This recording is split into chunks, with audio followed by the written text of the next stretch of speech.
Assalamualaikum warahmatullahi wabarakatuh.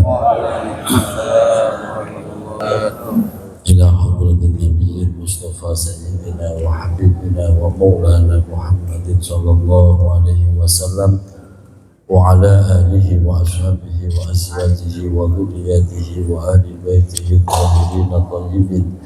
ثم إلى حضرة جميع إخوانه من الأنبياء والمرسلين والأولياء والشهداء والصالحين والصحابة والتابعين والعلماء والمصنفين وجميع الملائكة المقربين. ثم إلى حضرة جميع أهل القراء والمفسرين والفقهاء والمحدثين وأئمة الأربعة رضي الله عنهم. ثم إلى حضرة جميع أولياء الله الكرام في هذه القرية وأصولهم وإلى حضرة جميع أولياء الله الكرام من مشارق الأرض ومغاربها من برها وبحرها وأصولهم وفروعهم ونخص خصوصا سلطان الأولياء العارفين سيدنا الشيخ عبد القادر الجيلاني قدس الله أسرارهم ونور ذرائحهم ويعلي درجاتهم وأمدنا بمددهم وأمطر علينا غيث كرامتهم شيء لله ولنا وله الفاتحة. أعوذ بالله من الشيطان الرجيم. بسم الله الرحمن الرحيم.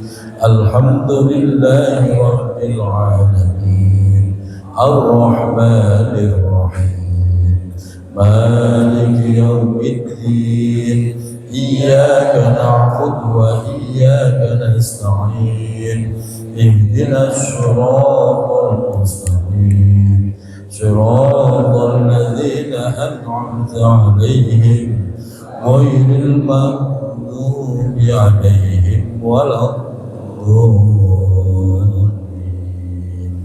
آمين يا الله. ثم إلى حضرة جميع أهل القبور من المسلمين والمسلمات والمؤمنين والمؤمنات من آبائنا وأمهاتنا وأجدادنا وجداتنا وإخواننا وأخواتنا وأعمامنا وعماتنا وأخوالنا وخالاتنا وأصدقائنا وأقربائنا ولمشايخنا ولأساتذتنا ولمن أحسن إلينا ولمن له حق علينا وأصولهم وفروعهم وإلى حضرة جميع أهل القبور ممن جلس في هذا المجلس. Sebutkan ahli kubur masing-masing. ثم إلى حضرة الروح وأصولهم وفروعهم غفر الله لهم ذنوبهم وستر عيوبهم وثبت إيمانهم واجعل الجنة مثواهم شيء لله ولنا ولهم الفاتحة. أعوذ بالله من الشيطان الرجيم. بسم الله الرحمن الرحيم. الحمد لله رب العالمين الرحمن الرحيم مالك يوم الدين إياك نعبد وإياك نستعين اهدنا الصراط المستقيم صراط الذين أنعمت عليهم غير المغضوب عليهم ولا الضالين. اللهم يسر لنا أمورنا وأمور والدينا وأمور ذرياتنا وأمور أساتذتنا وأمور من أحسن إلينا وأمور من له حق علينا من أمور الدين والدنيا والآخرة إنك على كل شيء قدير. اللهم حسن مقاصدنا اللهم حسن مقاصد من جلس في هذا المجلس. Sebutkan hajatnya masing-masing. Allahumma hasil maqasidana wa qadhi hawaijana min hawaijid din wad dunya wal akhirah bi barakati ayatil qur'anil azim wa bi hurmati habibika wa rasulika nabiyil karim wa bi barakatil Fatihah. A'udzu billahi minasy syaithanir rajim. Bismillahirrahmanirrahim. Alhamdulillahi rabbil alamin. Ar-Rahmanir Rahim.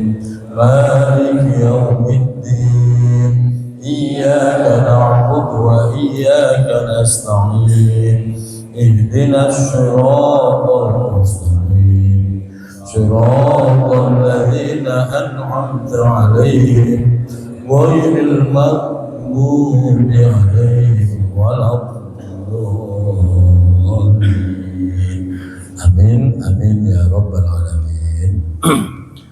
Bismillahirrahmanirrahim. Alhamdulillahi rabbil alamin. Wassalatu wassalamu ala ashrafil anbiya'i wa imamil mursalin Sayyidina wa habibina wa maulana Muhammadin wa ala alihi wa sahbihi ajma'in.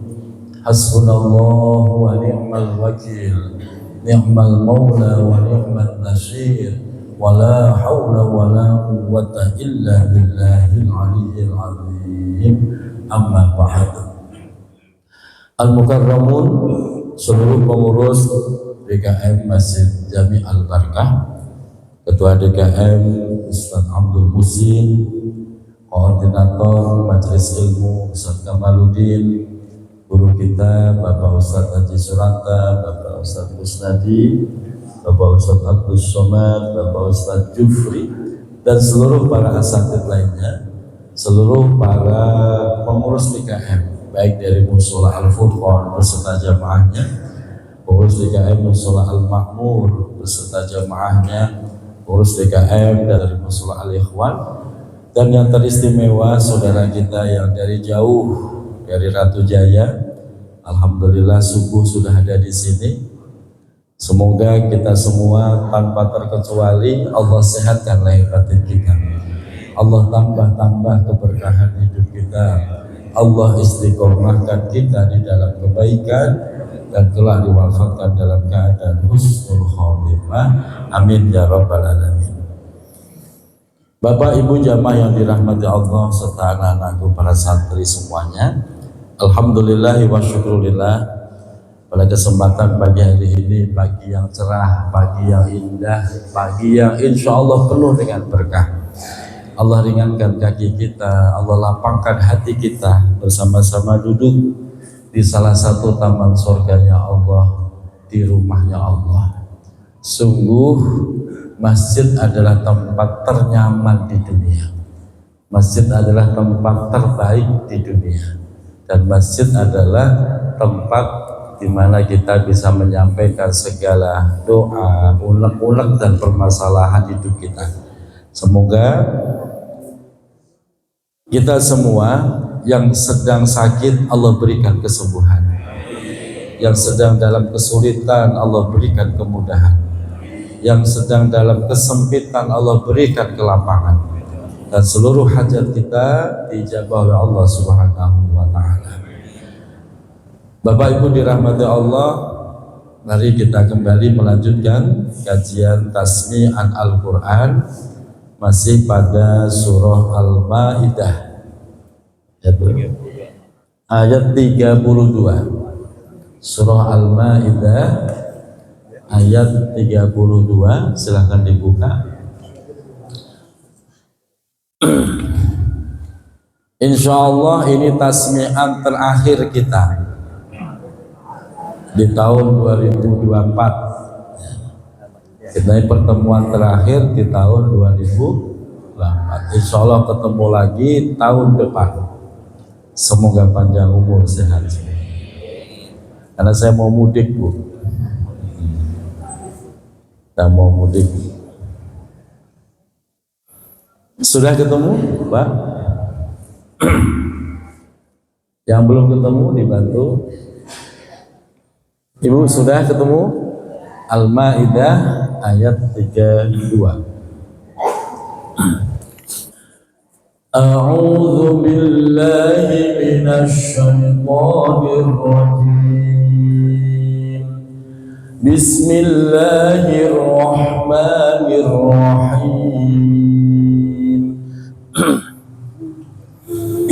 Min ajli dzalika katabna ala bani Israil annahu man qatala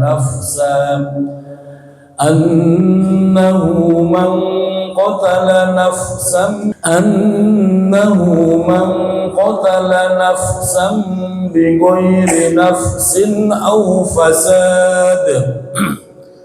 أو فساد في الأرض فكأنما قتل الناس جميعا ومن أحياها فكأنما أحيا الناس جميعا ولقد جاءتهم رسلنا بالبينات ثم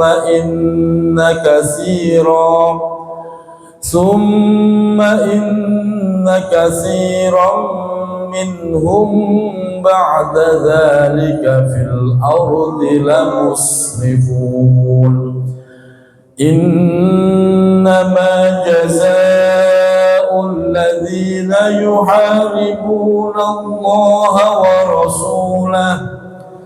ورسوله ويسعون في الأرض فسادا أن يقتلوا أو يصلبوا أو تقطع أيديهم وأرجلهم من خلاف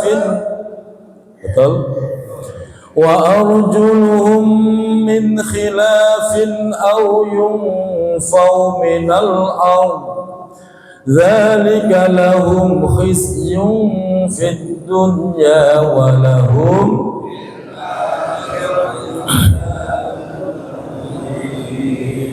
jamaah yang dirahmati Allah. Bapak naik ayat pertama yang kita baca. Di situ ada keterangan annahu man qatala nafsan bighairi nafsin aw fasadin fil ardi faka'annama qatala an-nasa jami'an. Barang siapa yang membunuh orang lain tanpa ada sebab dasar yang dibenarkan, maka seakan-akan dia sudah membunuh seluruh manusia. Kenapa demikian? Karena ketika membunuh orang lain tanpa dasar yang dibenarkan, maka akan terjadi pembunuhan berikutnya. Terjadi dendam antar keluarga, antar kampung, antar kelompok, bahkan bisa antar negara. Begitu juga sebaliknya, waman ahyaha faka'annama ahyan nasa jami'an. Barang siapa yang memberikan kehidupan kepada satu orang, faka'annama ahyan nasa jami'a, maka seakan-akan dia telah memberikan kehidupan kepada seluruh manusia. Kenapa demikian? Karena ketika kita memberikan kehidupan kepada orang lain, maka orang lain pun terus akan memberikan kehidupan kepada kehidupan berikutnya. Makanya ini juga yang menjadi salah satu dasar kenapa kita harus peduli kepada saudara muslim kita yang sedang kelaparan, yang sedang dalam tekanan yang hebat, yang sedang dalam penjajahan, sebagaimana saudara kita di Palestina. Kita doakan Allah berikan kekuatan, Allah berikan kemenangan. Dan ini juga yang menjadi dasar kenapa kita perlu melakukan gerakan donor darah. Waktu di pesantren kemarin kita gunakan gerakan donor darah. Karena ternyata Bapak Ibu banyak kasus kematian karena kekurangan darah. Saudara kita yang sedang sakit, banyak kasus kematian tidak tertolong karena kantong-kantong darah di BMI kekurangan. Makanya kemarin kita sudah memulai di pesantren, kalau Bapak Ibu ingat, kita sudah melakukan gerakan donor darah. Dan saya berharap gerakan donor darah itu bisa dilakukan secara rutin, biar bermanfaat untuk orang lain. Jadi ketika diambil darah kita, memberikan kehidupan kepada orang lain, itu pahalanya seperti memberikan kehidupan kepada seluruh manusia. Banyak apa dikit? Banyak sekali, Pak. Gara-gara ketolong darah kita, seorang ibu selamat dari sakitnya. Seorang ibu memberikan kehidupan kepada anaknya, anaknya terus memberikan kehidupan seterusnya sampai kiamat, maka kita mendapatkan pahala sebanyak itu. Dan yang lebih kalah lagi, Pak, mereka saudara kita yang di sana Nasrani, Kristiani, itu punya program yang sudah jelas, yaitu gerakan donor darah. Jadi per 4 bulan sekali mereka donor darah rutin tuh, Pak. Sementara itu di gereja-gereja itu rutin, Pak. Sementara di masjid itu belum bisa. Apalagi Al-Barkah belum pernah. Makanya harusnya Bapak Ibu sepakat gak kita bikin gerakan donor darah? 6 bulan sekali kali ya. Siap. Itu bagus, sehat untuk diri kita ya bagus, untuk kehidupan orang lain juga bagus. Ya, terserah mau darahnya golongan apa kayak gitu. Yang penting bukan darah sengketa, aman Pak. Ya, darah sengketa itu yang bermasalah. Mau golongan O, A, AB silahkan. Karena ada orang-orang tertentu yang punya golongan darah itu sulit. Termasuk saya itu sulit. Saya golongan A, Pak. Yang paling gampang kan golongan O, itu paling gampang. Dan di kantong-kantong PMI itu stok itu selalu kurang, karena setiap pasien itu rata-rata butuh sekantong, 2 kantong darah, dan itu sangat membantu kehidupan mereka. Ini dasar ayatnya. Selanjutnya ayat berikutnya apa itu? Illal ladzina tabu min qabli an taqdiru alaihim fa'lamu, betul? Fa'lamu annallaha ghafurur rahim. Ya ayyuhalladzina amanu taqullaha wabtaghu ilaihil wasilah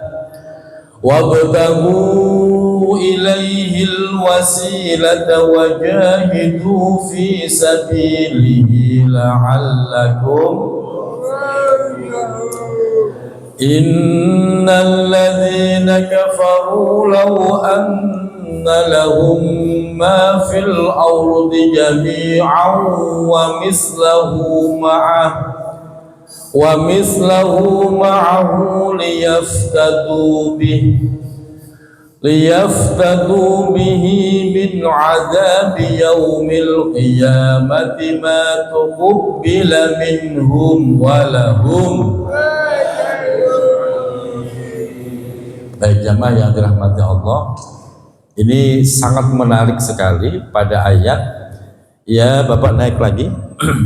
Ya ayyuhalladzina amanu taqullaha wabtaghu ilaihil wasilah. Wahai orang-orang yang beriman, bertakwalah kepada Allah. Wabtaghu ilaihi, al-wasilah, dan carilah wasilah yang bisa menyampaikan kepada Allah. Wajahidu fi sabilih, dan kalian bersungguh-sungguhlah di jalan Allah agar kalian menjadi orang-orang yang beruntung. Makna wasilah, kita diperintahkan untuk mencari wasilah agar sampai kepada Allah.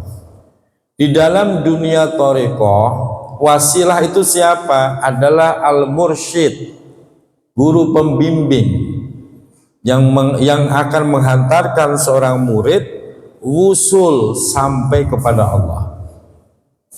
Makanya di dalam dunia thariqah tuh Pak, ketika mau zikir, kita itu diajarkan untuk membayangkan wajah mursyid kita. Sebagian orang yang tidak paham menganggap itu syirik. Masa mau zikir Allah kok yang dibayangkan guru? Itu yang nggak paham Pak. Terus saya tanya, lalu bayangin apa kalau nggak bayangin guru? Ya bayangin Allah. Kalau bayangin Allah, kufur Pak. Bagaimana kita bisa membayangkan Allah? Bapak gambarkan Allah itu gede, tinggi, begitu. Itu namanya faham mujassimah, faham sesat, itu kufur. Makanya dalam dunia thariqah itu, awal kita mau zikir, kita bayangkan guru mursyid kita. Habis itu dengan barokah mursyid kita wusul tuh. Lama kelamaan wajah guru itu hilang, sirna. Yang muncul adalah kebesaran Allah, Allah, Allah, Allah, Allah. Itu dalam dunia thariqah. Bagaimana dalam dunia fikih? Di dalam kajian fikih, wasilah adalah sebuah syariat yang jelas. Ketika kita pengen sampai kepada Allah, wasilahnya apa? Kerjakan syariatnya. Pengen sampai ke Allah tapi sholatnya nggak mau, kira-kira nyampe nggak Pak? Pengen sampai ke Allah, doanya dijabah Allah tapi subuh kesiangan mulu, nyampe nggak? Nggak bisa Pak. Pengen sampai ke Allah tapi puasa Ramadan nggak pernah mau, ya nggak bisa. Maka dalam tinjauan fikih yang disebut wasilah adalah kita harus memegang, menjadikan syariat sebagai jalan sampai kepada Allah, dan kita berjuang di situ, bersungguh-sungguh. Jangan kok pas lagi tanggal muda sholat, giliran tanggal tua, nggak begitu konsepnya. Jadi bersungguh-sungguh, mau tanggal muda kayak tanggal tua, kayak mau lagi bahagia, lagi sedih, tetap waktunya sholat. Sampai kapan kita sholat? Sebentaran doang selama hidup. Begitu Bapak udah nggak hidup, nggak usah sholat, tapi disolat. Itu. Bagaimana dengan kajian ilmu hikmah? Kajian ilmu hikmah, wasilah adalah bertabarruk, mencari berkah. Jadi beda pandangannya Mbak, saya terangin semua biar nggak salah paham.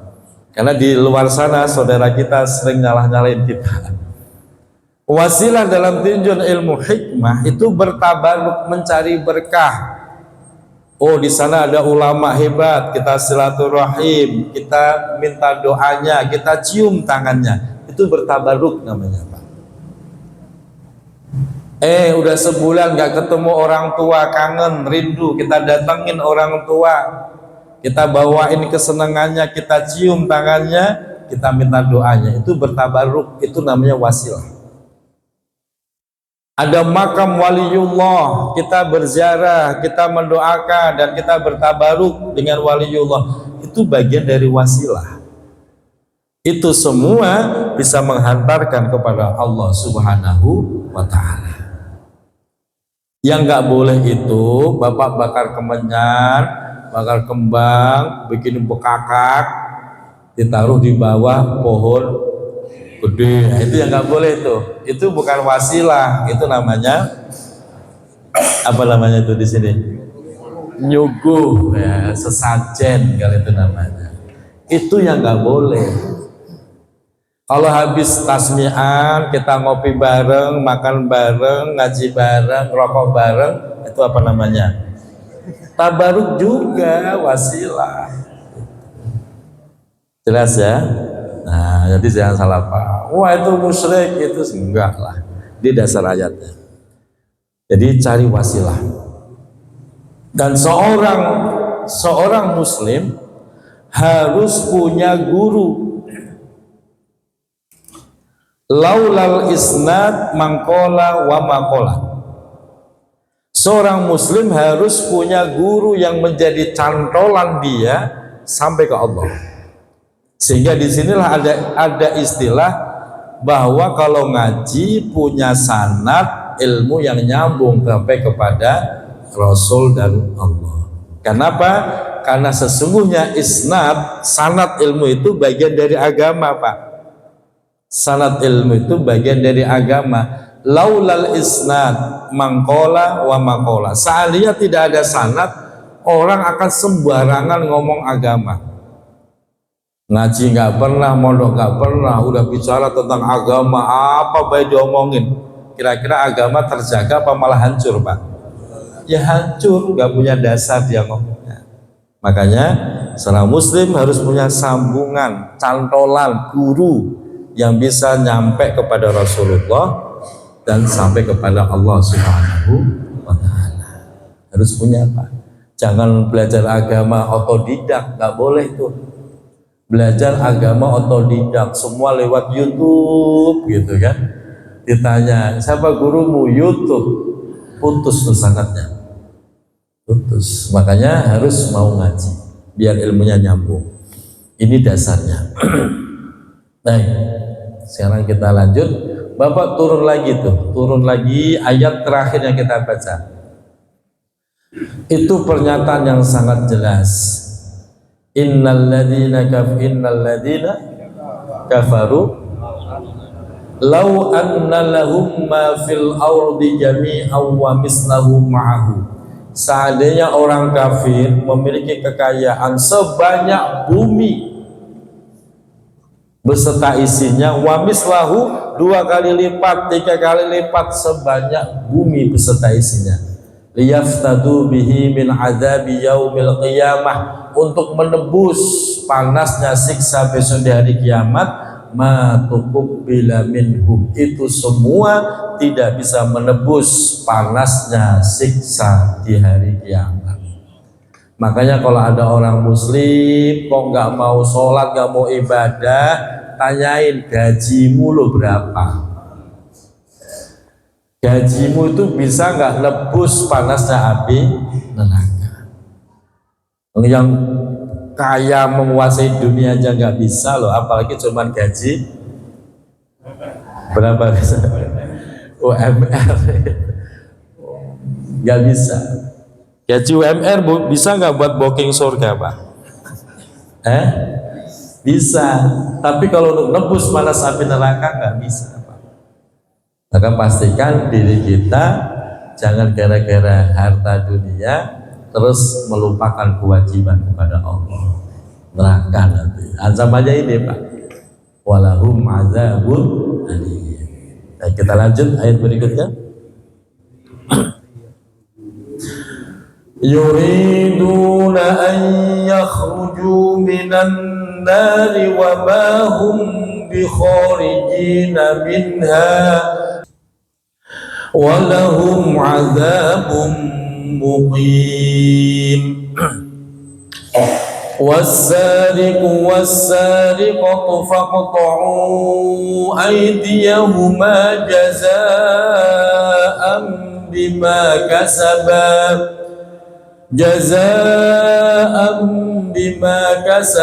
nakalan min Allah wallahu azizun. Faman taba min ba'di zulmihi wa aslaha fa inna Allah yatubu alaihim. فإن الله يتوب عليه إن الله غفور لا يحزن. Alam tak alam. ألم تعلم أن الله له ملك السماوات والأرض يعذب من يشاء ويغفر لمن يشاء والله على كل شيء قدير يا أيها الرسول لا يحزنك الذين يسارعون في الكفر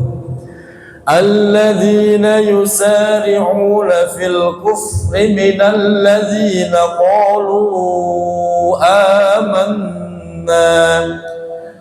الذين قالوا آمنا بأفواههم وتأبى قلوبهم ولم تؤمن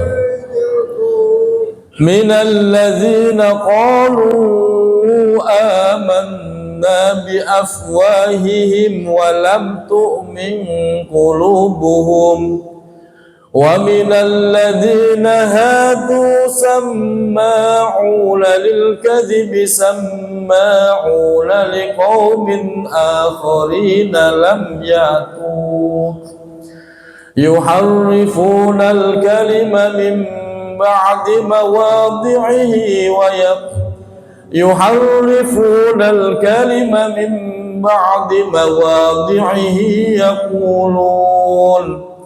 يقولون إن أوتيتم هذا فخذوه وإن لم تؤتوه فاحذروا ومن يرد الله فتنته فلن تملك له من الله شيئا أولئك الذين لم يرد الله أن يطهر قلوبهم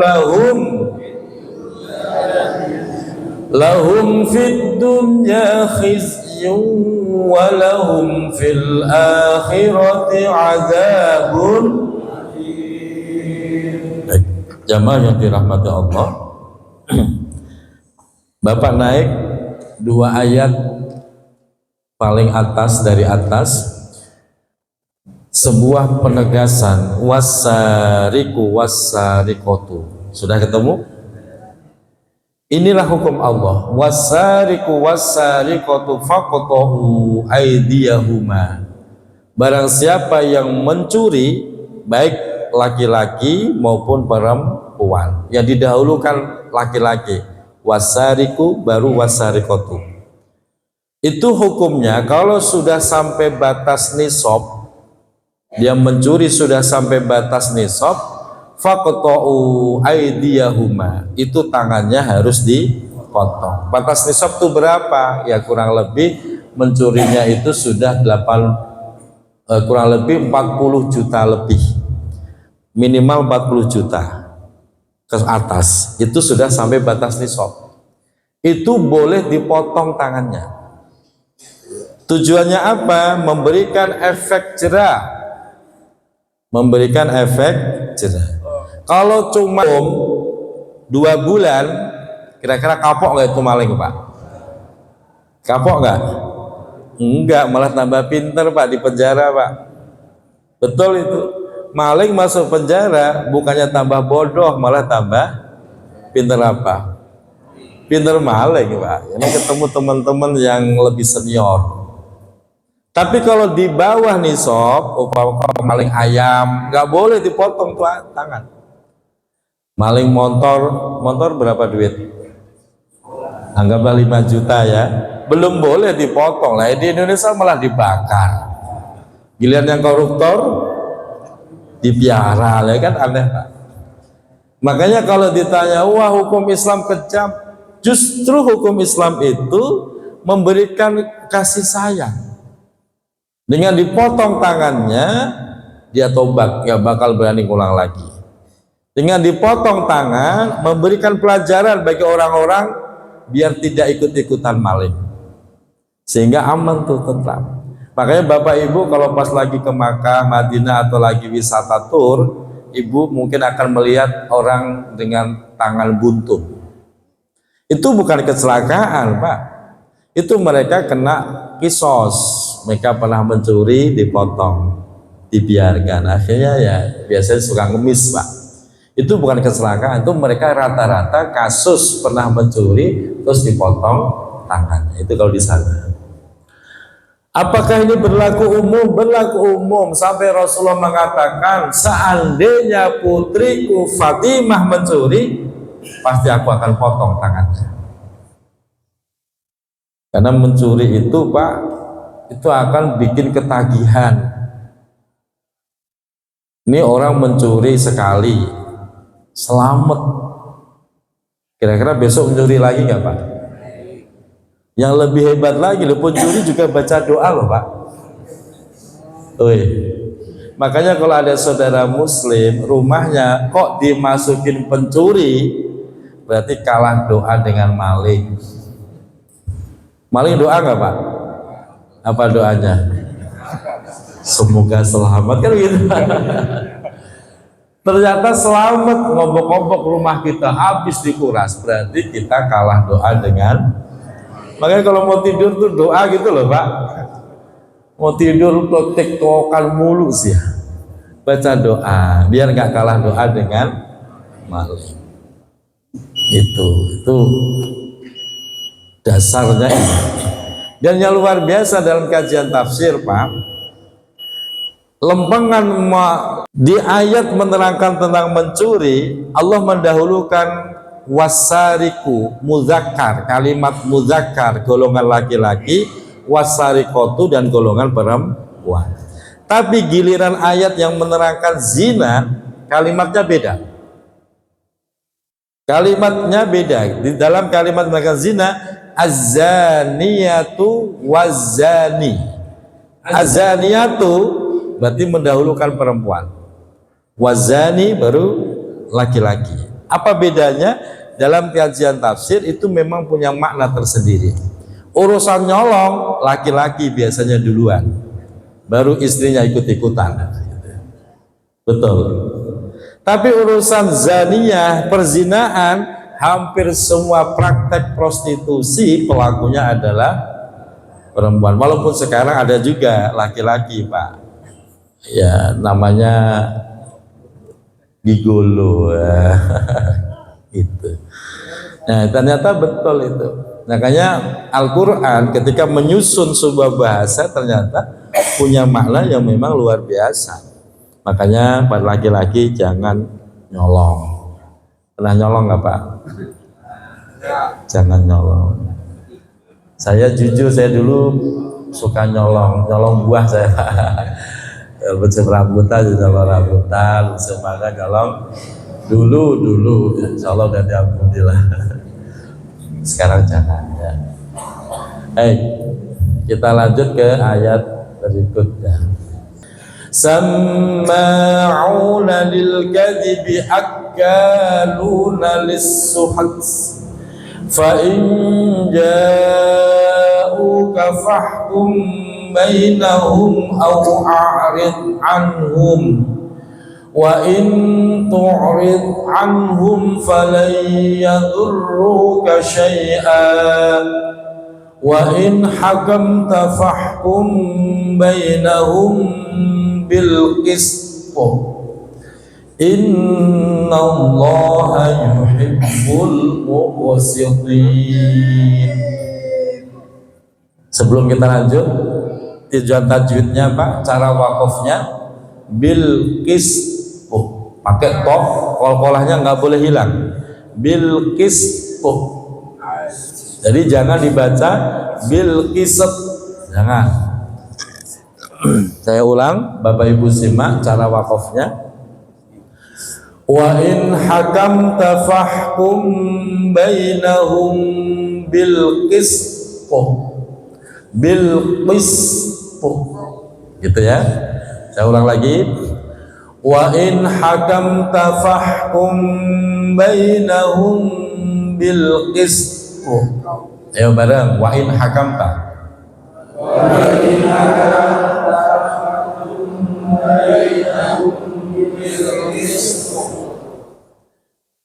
Baca to dimonyongkan bil qistu, gitu ya.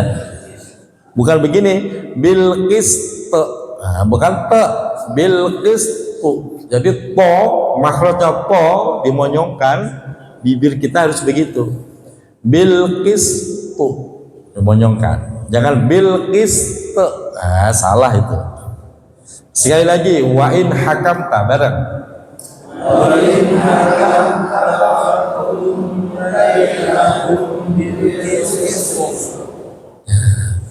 sinnya Bilqis, sinnya jangan ikut-ikutan monyong, bukan yang begini Bilqis tuh, wah itu salah itu. Sinnya beringis, toknya yang monyong. Bilqis beringis dulu, Bilqis tuh, bukan gini Bilqis tuh, oh jadi monyong semua itu. Sin beringis, toknya monyong. Ayo bareng wa in hakamta. Wa in hakamta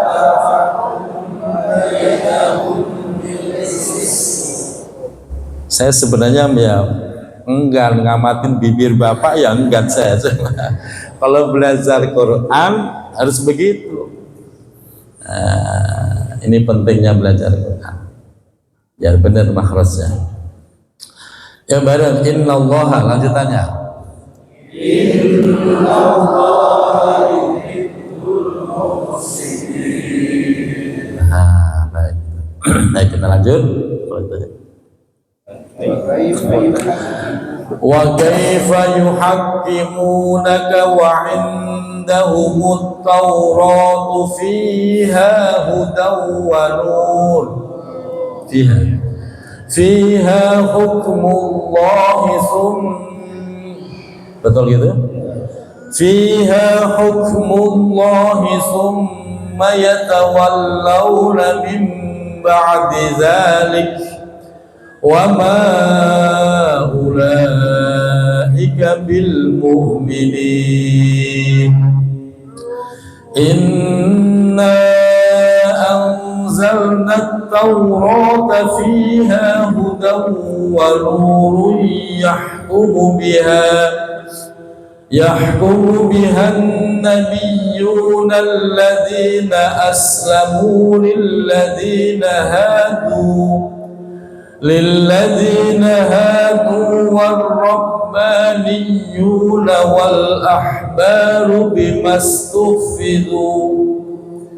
والأحبار بما استحفظوا عليهم وكانوا عليه شهداء. Bima istahfidzu min kitabin. Itu kita ulang. Al-ahbaru bima istahfidzu min kitabin gitu. Wa kanu ya. Wakanu alaihi syuhada. Wal ahbaru bimastufidu min kitabillahi wa kanu alaihi syuhada. Gitu ya. Fala takhshawun nasa wakhshawni wala tashtaru bi ayati samanan qalila. Terus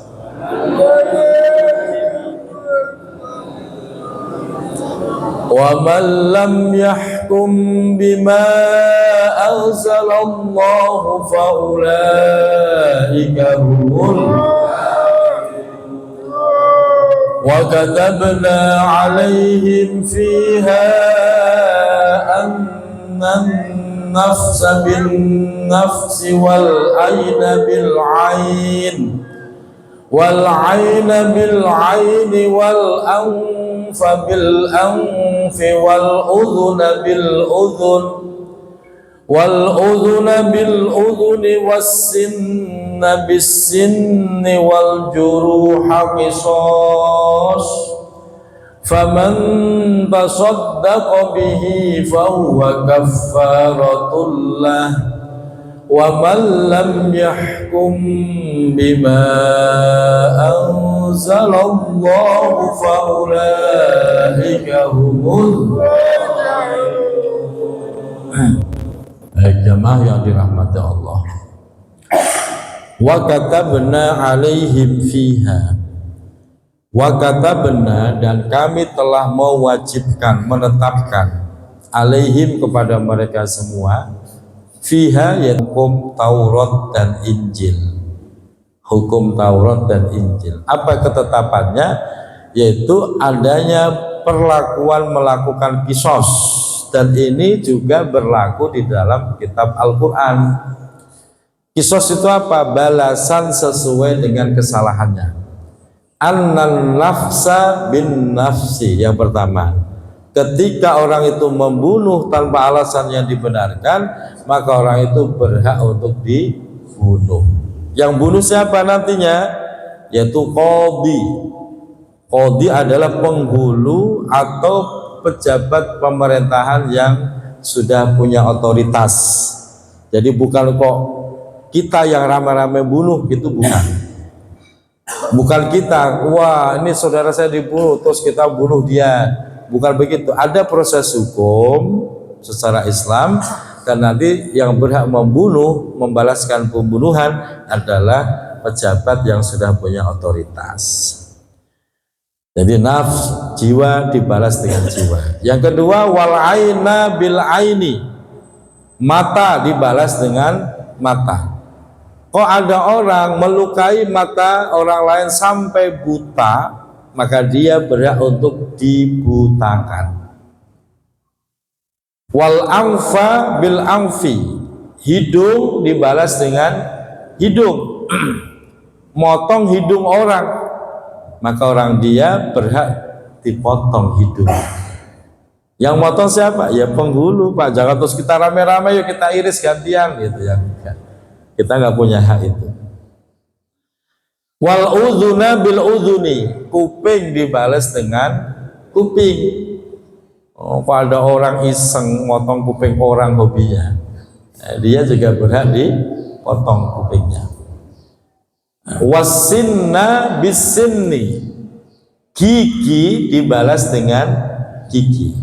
Bapak jotos orang sampai giginya rontok, bapak berhak dirontokkan giginya.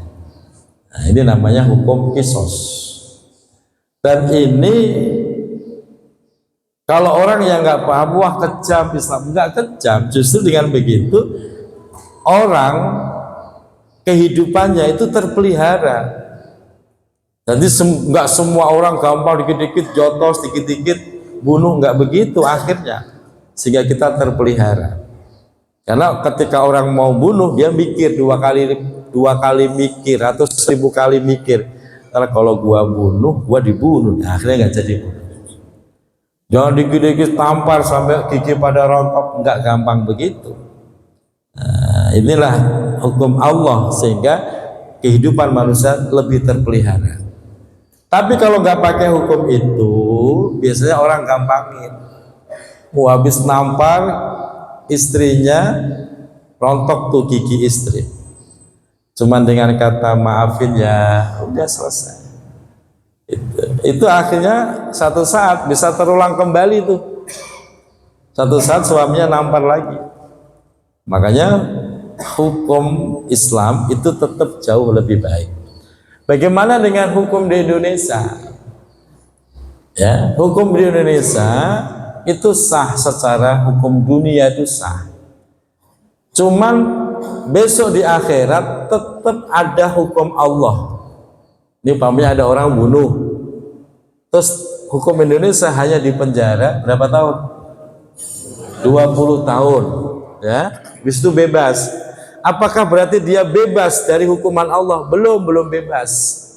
Besok ditambah lagi hukuman akhirat.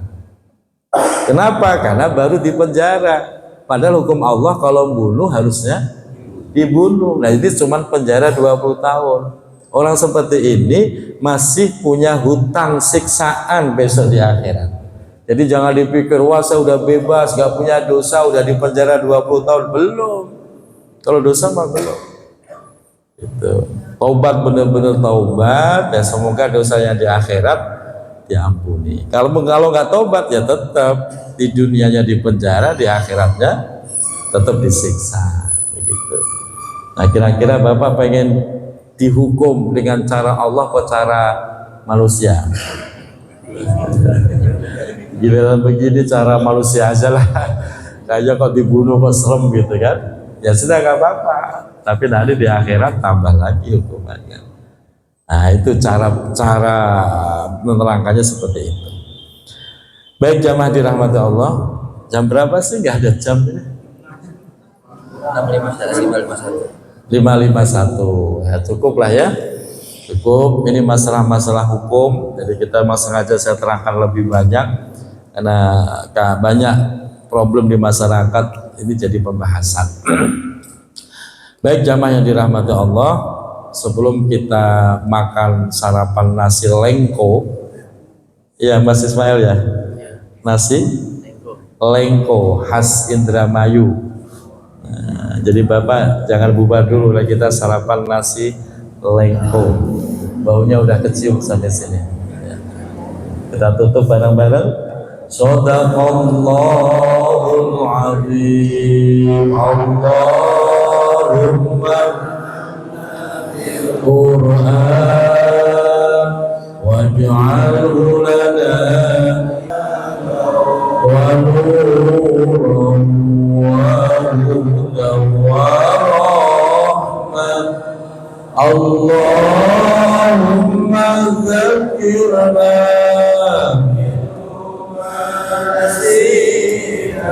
wa'allimna minhu ma jahilna warzuqna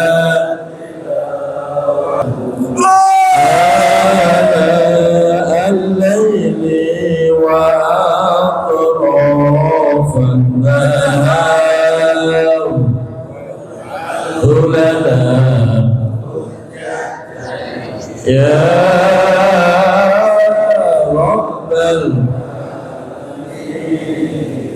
amin ya rabbal alamin. Jamaah yang dirahmati Allah, saya mengundang kepada seluruh jamaah pada acara tablik akbar yang insya Allah di esok hari Ahad tanggal 5 Januari 2025. Tempatnya di mana?